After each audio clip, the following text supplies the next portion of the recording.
Hello students. आज की कक्षा में हम क्रिया का पद परिचय पढ़ेंगे। पिछली कक्षाओं में हमने संज्ञा, सर्वनाम और विशेषण का पद परिचय पढ़ लिया है। तो क्रिया का पद परिचय पढ़ने से पहले आपको क्रिया का ज्ञान होना चाहिए, क्रिया के भेद भी पता होने चाहिए। तो क्रिया किसे कहते हैं? जिस शब्द से किसी काम के करने होने का पता चले या बोध हो उसे क्रिया कहते हैं। कर्म के आधार पर क्रिया सकर्मक और अकर्मक दोनों होती है, जबकि रचना के आधार पर खैर बेटा कई भेद काउंट होते हैं इसमें, जैसे संयुक्त क्रिया, नाम धातु क्रिया, पूर्वकालिक, तात्कालिक, प्रेरणार्थक, समस्त क्रिया, मिश्र क्रिया भी हो जाती है, अनुकरणात्मक क्रिया भी हो जाती है, समापिका एवं असमापिका, कई क्रियाओं को इसमें शामिल कर लिया गया है। तो इन सभी भेदों को हम उनका परिचय देंगे और जानेंगे किस प्रकार इनका हम परिचय दें और किन बातों का ध्यान रखें जब क्रिया शब्द का परिचय दे। तो क्रिया शब्द जैसे पढ़ना, लिखना, सोना, जागना, ये मूल धातु होती हैं, इन्हीं से क्रिया शब्द बनते हैं। तो क्रिया के भेद बताएंगे जब हम उसका परिचय देंगे। फिर उस क्रिया का लिंग पता करेंगे, भाई कोई स्त्रीलिंग की है, पुल्लिंग की है, वचन एक वचन है, बहुवचन है, काल उसका कौन सा है, वर्तमान, भूत, भविष्य कौन से काल की क्रिया है, वाच्य उसका कौन सा है, क्योंकि वाच्य का टॉपिक हम पढ़ चुके हैं, कर्तृवाच्य, कर्मवाच्य या भाववाच्य, किस वाच्य में उस क्रिया को दिया गया है। फिर उस क्रिया का कर्ता या कर्म से कोई संबंध है तो वो बताएंगे हम। ठीक है, उदाहरण के माध्यम से हम करते चलेंगे। तो फर्स्ट आपके सामने एग्जाम्पल है बेटा, मैंने खाना खाया, क्योंकि पहले सकर्मक क्रिया, यानी सकर्मक क्रिया किसे कहते हैं, वैसे आपको ये भी पता होना चाहिए। सकर्मक क्रिया का पता करने के लिए क्रिया से क्या प्रश्न करो, अगर उत्तर आता है तो क्रिया सकर्मक है, नहीं तो अकर्मक है। यही आपकी सकर्मक क्रिया की एक तरह से परिभाषा होगी। तो इस उदाहरण में देखिए, दे रखा मैंने खाना खाया। अब मैं इस खाया जो शब्द है वो क्रिया है, इससे क्वेश्चन करेंगे क्या खाया, तो इसका उत्तर आ रहा है खाना। तो खाना यानी इसमें कर्म है, खाया क्रिया है और मैंने कर्ता है कि मैंने खाना खाया। तो क्रिया का अगर कर्म आ गया, हमने प्रश्न किया क्रिया से, तो वो क्रिया सकर्मक, अगर उत्तर ना आए तो अकर्मक। तो यहाँ पर खाया का जब परिचय देंगे क्रिया का, तो बतानी पड़ेगी कि भाई कौन सा भेद है, सकर्मक क्रिया है ये। अब खाया तो उसमें पुल्लिंग है, हालांकि स्त्री भी लिंग भी लिख सकते हैं, वैसे हम गलत नहीं होगा, क्योंकि मैंने खाना खाया ये क्लियर नहीं है भाई वो एक लड़की है लड़का है। एक वचन है ये, क्योंकि मैं खाने वाला अकेला ही हूँ। फिर क्रिया खाया यानी अभी नहीं खाया, पहले खा चुका हूँ, भूतकाल की क्रिया है। वाच्य कौन सा है, हमने वाच्य पढ़े थे, यानी ने जहाँ पर आ जाता है, या लोप भी हो सकता है, वैसे कर्ता कारक में ने मिले भी या ना भी मिले, तो वो कौन सा होता है, कर्ता कारक। और कर्ता कारक का चिन्ह है तो यहाँ पर कर्तृवाच्य है ये, ठीक है ना। कर्ता की ठीक बाद ने का कारक चिन्ह है, तो उससे ऑटोमेटिकली हमें पता लग जाता है क्रिया का वाच्य कर्तृवाच्य है। मैंने यहाँ पर कर्ता है तो कर्ता के द्वारा की गई है, मैंने कर्ता के द्वारा की गई कर्ता है, क्रिया है ये, या यूँ कह सकते थे खाना क्रिया का कर्ता, मैंने खाना क्रिया का कर्ता है। अब यहाँ पर हो गया। अगला एग्जाम्पल देखें, अकर्मक क्रिया की परिभाषा अब मैंने यहाँ पर नहीं लिख रखी, पर इसमें क्लियर हो चुकी है आपकी। भाई अकर्मक क्रिया किसे कहते हैं, क्रिया से हम प्रश्न करें, यानी जिस क्रिया में कर्म की आवश्यकता न हो या जिसमें कर्म की आवश्यकता होती है उस सकर्मक क्रिया होती है। ये क्रिया से हम प्रश्न करें और क्रिया उसका कोई उत्तर ना आए तो क्रिया अकर्मक है। यहाँ एग्जाम्पल दिया, बालक सोता है। अब सोना जो क्रिया है वो सोना या जागना, अकर्मक क्रियाएं भी बहुत सारी होती हैं बेटा, सोना, जागना, हंसना, उठना, बैठना, चलना फिरना, दौड़ना, भागना, घूमना, डूबना, जो भी है। तो यहाँ पर सोना क्रिया मूल रूप से अकर्मक क्रिया है। बालक सोता है, यहाँ सोता क्रिया से हम करें तो उत्तर कोई नहीं आएगा, और इसमें हो जाएगा भाई बालक सोता है, क्या सोता है, उसका कोई उत्तर नहीं आ रहा। बालक तो इसका करता है, भाई बालक सो रहा है पर क्या सोता है ये नहीं पता, तो क्रिया अकर्मक है। तो इसका पद परिचय देंगे, क्या करेंगे, सबसे पहले इसका भेद लिखेंगे, अकर्मक क्रिया है और बालक एक ही है तो एक वचन है क्रिया का। बालक पुल्लिंग है तो क्योंकि क्रिया को करने वाला जो है वो कर्ता का जो लिंग वचन होगा वही क्रिया का होगा। यहाँ पर पुल्लिंग है, कर्तृवाच्य है, क्योंकि ये वाच्य देखना पड़ेगा, अगर बेटा भाववाच्य होगा तो क्रिया में उसमें आपके अन्य पुरुष की होगी, और अगर कर्मवाच्य का वाक्य होगा तो क्रिया कर्मवाच्य की होगी। इस चीज़ का आप ध्यान करें, उसका लिंग वचन कर्म के अनुसार आएगा। तो यहाँ पर कर्तृवाच्य है, वर्तमान काल है, क्योंकि सोता है, ता है, ती है, जो आ जाता है वर्तमान काल है। और गया या जहाँ पर आग आता है, आ या ई, वो भूतकाल होता है। बालक यहाँ पर कर्ता द्वारा की गई क्रिया है, यहाँ पर सोना, यानी बालक ने क्रिया की।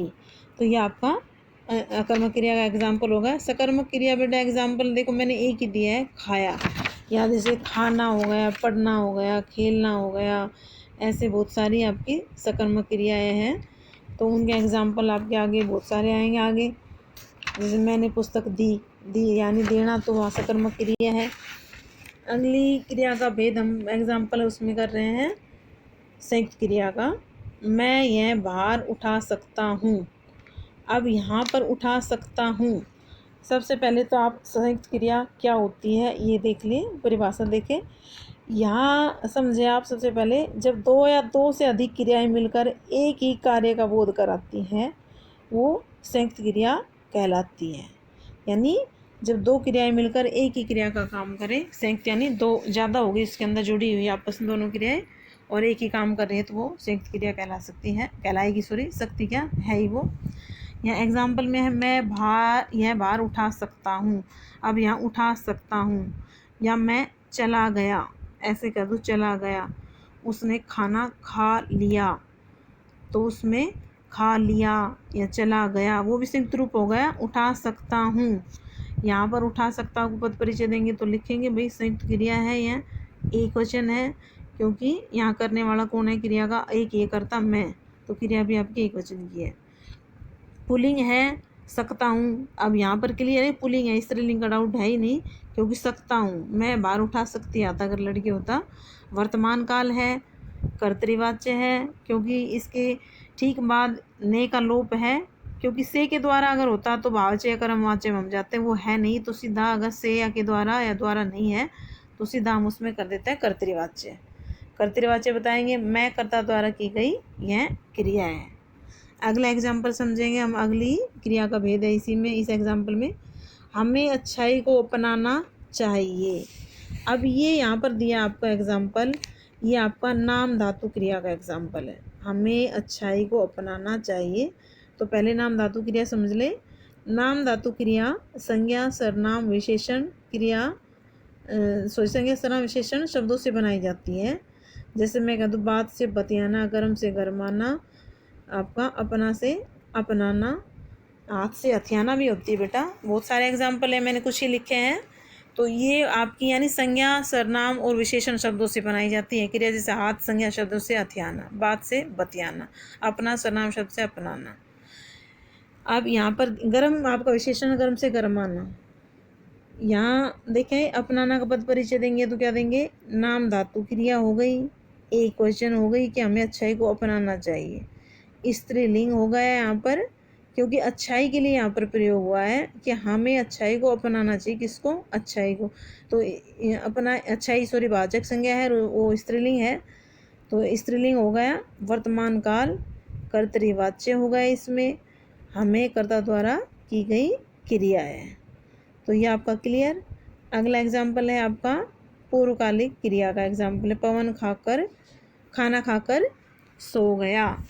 अब जो पूर्वकालिक क्रिया होती है, यानी मुख्य क्रिया से पहले जो संपन्न हो जाती है, यानी जो आपका कहूँ एक तरह से जो क्रिया पहले संपन्न कर ली जाती है, पहले हो जाए और उसके बाद मुख्य क्रिया हो, यानी जिसमें उसमें लास्ट में प्रत्यय जोड़ता है कर या के। जैसे खाकर, सोकर, जाकर, जा क्रिया है, कर जोड़ दिया, खा क्रिया है, कर जोड़ दिया, कर क्रिया है, के जोड़ दिया, करके, ऐसे बनती है। तो पवन खाना खाकर सो गया, इसकी परिभाषा देखें एक बार। जब कर्ता एक क्रिया करके दूसरी क्रिया करता है, तो पहली क्रिया पूर्वकालिक क्रिया कहलाती है, यानी ये क्रिया पहले संपन्न हो चुकी, वो पूर्वकालिक, यानी पूर्व मीन पहले, और बाद में होगी वो मुख्य क्रिया होगी। तो इसको करके दूसरी क्रिया करता है, वो पहले वाली क्रिया पूर्वकालिक क्रिया हो गई। तो इसका पद परिचय देखें आप, पवन खाना खाकर सो गया, खाकर का पद परिचय हम पूर्वकालिक क्रिया लिखेंगे, पवन कर्ता द्वारा की गई, और कोई हम इसके परिचय में नहीं लिखेंगे और कोई भी चीज़ें। तो ये बस इतना ही है बेटा इसमें। नेक्स्ट है आपका पूर्वकालिक क्रिया का हमने डेफिनेशन दे दी, और एग्जाम्पल जैसे सो धातु को कर लगा दे तो सोकर, ये मैंने बता दिया आपको, देख लेना। यहाँ पर कर प्रत्यय लगाकर बनती है ये क्रियाएं। वह बंदूक देखते ही भाग गया। अब यहाँ पर देखते ही भाग गया यानी तुरंत हुआ है काम। देखते ही तात्कालिक क्रिया, तात्कालिक यानी तुरंत। ये अब इस क्रिया की परिभाषा अगर करें तो क्या होगा, यह क्रिया अभी मुख्य क्रिया से पहले संपन्न होती है। पूर्वकालिक भी पहले संपन्न हुई थी और ये भी पहले, परंतु इसमें और मुख्य क्रिया में समय का अंतर नहीं होता। देखो उसमें था पवन खाकर सो गया, पहले खाया उसने और फिर सोया, ठीक है ना, तो उस समय में अंतर था, पहले खाया और फिर सो गया। यहाँ पर देखते ही भाग गया, एक तुरंत हो गया काम, दोनों एक साथ, यानी क्रिया पहले तो हुई पर वो ठीक समय दोनों का लगभग एक ही है, समय में अंतर नहीं है। तो देखते ही केवल इतना ही लिखेंगे बेटा, इसका तात्कालिक क्रिया, इतना ही इसका परिचय काफ़ी है। अगला एग्जाम्पल है प्रेरणार्थक क्रिया का। कविता धोबी से कपड़े धुलवाती है। अब धुलवाती क्रिया जो है प्रेरणार्थक है। प्रेरणार्थक क्रिया की परिभाषा क्या होगी, प्रेरणार्थक क्रिया में कर्ता सम कार्य न करके दूसरे को कार्य करने के लिए प्रेरित करता है, यानी वो कार्य सम नहीं करता, दूसरे को कार्य करने के लिए प्रेरित करता है, तो वो प्रेरणार्थक क्रिया कहलाती है। अब धोबी, कविता जो कपड़े श्रम नहीं धो रही, धोबी से कपड़े धुलवा रही है, या मैं कहती कविता धोबी से कपड़े धुलाती है, वो उसमें प्रथम प्रेरणार्थक और आपका द्वितीय प्रेरणार्थक क्रिया रूप हो जाता है। तो ये आप इस चीज़ का भी ध्यान कर लेना बेटा। तो धुलवाती है यानी धोबी से धुला रही, उसको कार्य करने की प्रेरणा दे रही है।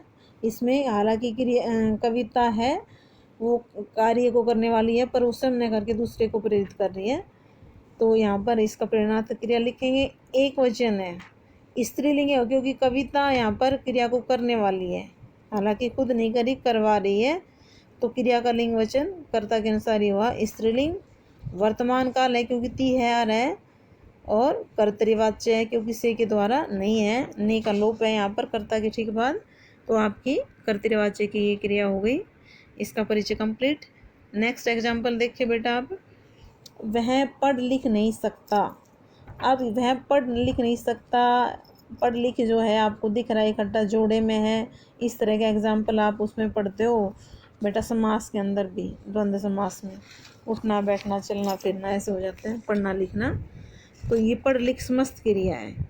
अब यह क्रिया आप डेफिनेशन समझे। सबसे पहले यह क्रिया दो धातुओं के योग से बनती है, जैसे पढ़ लिख, सोना जागना, ऐसे बोले हम इकट्ठा आ जाए जोड़े में। दोनों क्रियाओं का समास हो जाने के कारण इनको समस्त क्रिया कहते हैं, क्योंकि समस्त पद एक तरह से बन गया, क्योंकि उसका आपका बीच में योजक और का लोप होगा एक तरह से, क्योंकि द्वंद्व समास में भी और का प्रयोग करते हैं। तो धातुओं के योग से बनती है, दो धातुओं के योग से, और क्रियाओं का समास होने के कारण समस्त क्रिया हो गई। इस क्रिया में दोनों धातुओं का अर्थ बना रहता है, यानी ऐसा नहीं कि यह समास हो गया तो एक का ही, पढ़ लिख यानी दोनों काम हो गए। वह पढ़ लिख नहीं सकता यानी ना तो पढ़ सकता ना लिख सकता, दोनों अर्थ का यहाँ पर बोध हो रहा है, तो ये आपकी समस्त क्रिया हो गई। आपका नेक्स्ट एग्जाम्पल, घोड़ा ही निनाता है। घोड़ा ही निनाता है, यहाँ पर आप ही निनाना जो शब्द है वो अनुकरणात्मक क्रिया का एग्जाम्पल है बेटा। अब ये क्रिया कैसे बनती है, किसी ध्वनि को सुनकर बनती है क्रियाएं, और शब्दों को अनुकरण क्रिया कहते हैं, यानी किसी ध्वनि को सुनकर बने क्रिया शब्दों को अनुकरणात्मक क्रिया कहते हैं। जैसे टन टन से टनटनाना, खटखट से खटखटाना, हिन से हिन हिनाना, ये आपका एग्जाम्पल में भी आ गया। तो इसमें हिन हिनाता है, अब इसमें सीधा तो नहीं लिख सकते घोड़ा हिन हिन करता है, नहीं हिन हिनाता, टन टन से टनटनाना बना, हिन से हिन हिनाता है, तो इसमें अनुकरण किया गया है, तो वहाँ पर अनुकरणात्मक क्रिया लिखेंगे।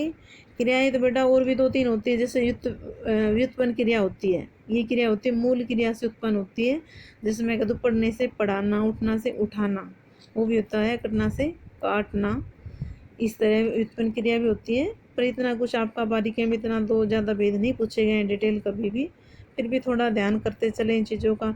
ऐसे एक असमापिका क्रिया भी होती है जो वाक्य के अंत में नहीं आती, बीच में ही आती है, जैसे वह खाते खाते सो गई।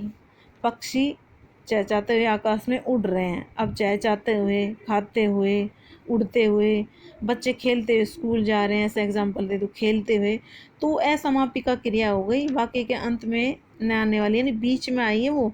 और पर चलते चलते या खाते हुए या देखते हुए या सोते हुए चहचहाते हुए, इस तरह की क्रिया होती है, वो असमापिका क्रिया में काउंट की जाती है। तो आपका क्रिया का जो है पद परिचय कंप्लीट बेटा। इसका अभ्यास करें अपने आप बुक के अंदर। मैं असाइनमेंट दे रही हूँ, उनको करते चले। ठीक है बेटा। ओ धन्यवाद।